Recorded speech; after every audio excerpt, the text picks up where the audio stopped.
In for review today are the newly released 4K UHD versions of the first 3 Star Wars films, also known as the Prequel Trilogy. I'll be going over the image quality and if I think it's worth the subscription price for Disney+. Let's jump into it.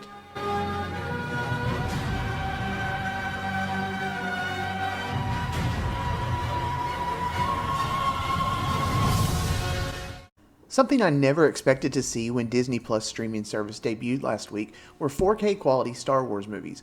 Sure, I thought we would get them in 1080p HD, but I'm not quite sure any of us actually foresaw a 4K stream for the majority of the Skywalker Saga.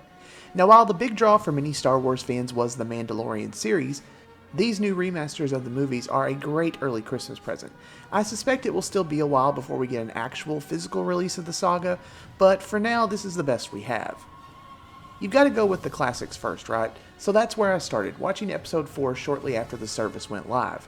Now, for the most part, these are the 1997 special editions that have their fair share of controversy from the fans, but I think these are the versions we're going to have to accept going further.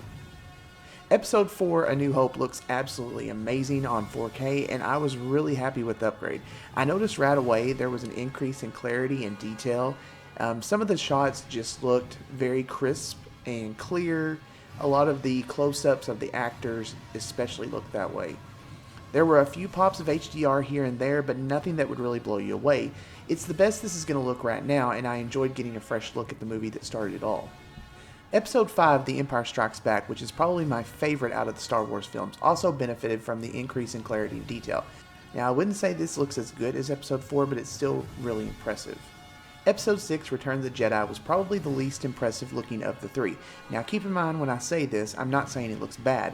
I'm just saying that this one I noticed the least amount of change from the 1080p Blu-ray.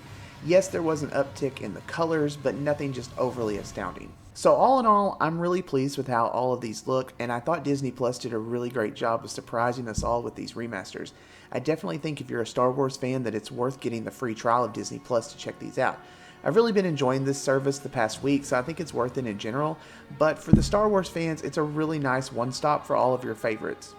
Well, outside some of the Ewoks movies and of course the Christmas special, but we can't have everything, right? Now if you enjoyed this video, be sure and smash that like button and let me know in the comments what you thought of these releases.